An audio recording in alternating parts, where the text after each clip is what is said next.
Le cours de Monsieur Peigné. On a commencé à dresser une liste des densités et des lois usuelles à connaître, et on termine en parlant des lois normales et de leur densité. Un point de départ, ça peut être le constat que nous permet de faire la représentation graphique suivante, que j'explique. Ici, vous avez d'une part en bleu la courbe représentative d'une certaine fonction dont je parlerai après, et d'autre part en rouge un histogramme. Je rappelle que dans un histogramme, ce sont les aires qui comptent. Ici, ça a du sens de représenter des choses avec des aires, puisque vous le savez, quand on étudie des densités, on va surtout s'intéresser aux aires. Pour obtenir cet histogramme, ce que j'ai fait, c'est que j'ai simulé des D6, j'ai simulé 100 lancers de D6, et ça, je l'ai fait 1000 fois. Et à chacune de ces 1000 fois, j'ai regardé la somme de mes 100 lancers. Et ici, on voit la fréquence d'apparition de telle ou telle valeur. Alors, c'est pas très simple à lire puisqu'il faut s'intéresser aux aires, mais par exemple, ce qu'on peut dire, c'est que la valeur qui semble être apparue le plus souvent, c'est 342. Et on constate que ces valeurs, elles se répartissent en cloches, justement suivant la courbe que j'ai tracée. Et si je faisais une nouvelle réalisation, eh ben on voit que c'est pas exactement le même histogramme, mais ça se répartit toujours suivant la même cloche. Alors, c'est la même cloche, seulement comme l'histogramme a un peu bougé, la fenêtre a un petit peu bougé, mais c'est bien la même cloche. Ici, je l'ai fait avec des D6, et donc derrière des lois uniformes sur des intervalles d'entiers, mais on pourrait le faire avec d'autres types de lois. Par exemple, ici, ce que j'obtiens, c'est la même chose, mais au lieu de sommer 100 réalisations de variables aléatoires suivant des lois uniformes, sur l'intervalle des entiers de 1 à 6, je le fais avec des variables suivant des lois géométriques de paramètres 1,5. Cette courbe représentative, en bleu, elle va être complètement caractérisée par la donnée de l'espérance des variables aléatoires que je suis en train de sommer, et par la donnée des écarts-types de ces variables aléatoires-là. Et comme elles apparaissent naturellement dès qu'on ajoute des variables aléatoires qui sont identiques et indépendantes, eh ben on a eu envie de les étudier. C'est ce qu'on va faire ici. On va parler des lois normales, dont la densité est donnée, comme vous le voyez, par cette expression-là. Vous notez qu'on parle de la loi normale, de paramètres mu et sigma carré. Mu, on verra que ça va correspondre à l'espérance, et sigma à l'écart-type. Cette densité-là, elle est peut-être un petit peu compliquée. On peut regarder ce que ça donne graphiquement. Ici, on a donc la représentation graphique d'une de ces densités, celle qui est obtenue pour un mu égale 0 et un sigma égale 1, et on peut un peu bouger ces paramètres. Par exemple, si je déplace le mu, vous voyez que ça a pour effet de déplacer la cloche. Et on constate que à chaque instant, notre fonction elle va posséder un axe de symétrie verticale d'abscisse, justement mon mu. Donc là, ici en 2,4, ici en 0, ici en moins 1,5, etc. Si j'augmente l'écart-type, vous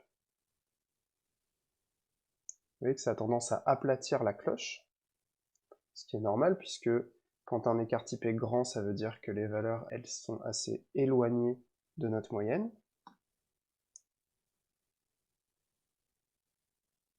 Plus je prends sigma petit, plus la cloche se resserre, puisque quand j'ai un écart-type petit, ça veut dire que mes valeurs, elles sont proches de la moyenne. Parmi toutes ces lois-là, il y en a une qu'on va distinguer, qui est la loi normale centrée réduite. Donc centrée parce qu'avec un m égale à 0. Réduite parce qu'avec un sigma égale à 1. Et dont la courbe représentative est la suivante. En particulier, la courbe représentative, ici, nous permet de comprendre que la densité est paire. Et si j'étais par exemple amené à calculer la probabilité que x soit positif, comme la densité est paire, je trouverai un demi.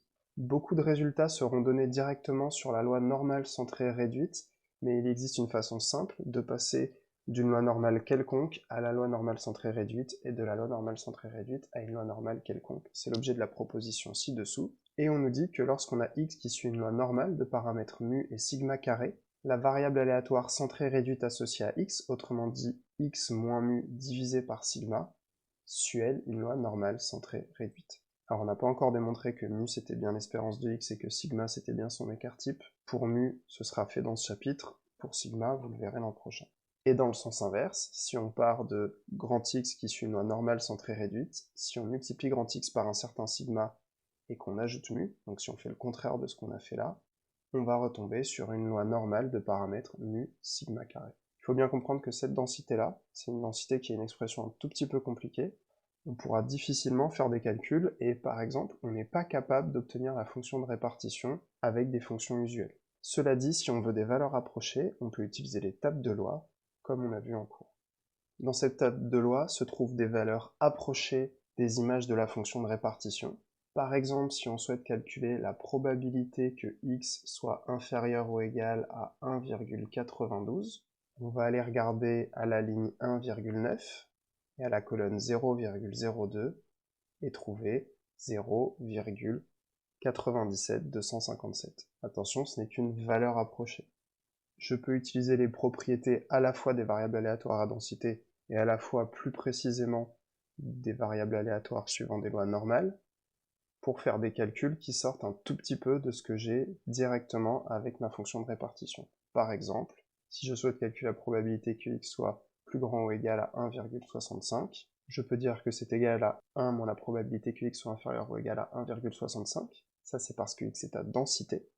Et c'est donc égal à 1 moins, je me mets à la ligne 1,6 et à la colonne 0,05 et je trouve 0,95053, soit environ 0,04947. Et enfin, si je veux calculer la probabilité que x soit inférieur ou égal à moins 1,02, je vois qu'ici je suis un petit peu embêté, parce que c'est pas une valeur dans mon tableau. Mais comme la densité de la loi normale centrée réduite, elle est paire, je vais pouvoir dire que ceci est égal à la probabilité que x soit plus grand ou égal à 1,02. Autrement dit, comme x est à densité, 1 moins la probabilité que x soit inférieur ou égal à 1,02. Soit en regardant dans ma table, environ 1 moins 0,84814, ce qui donne à peu près 0,1586.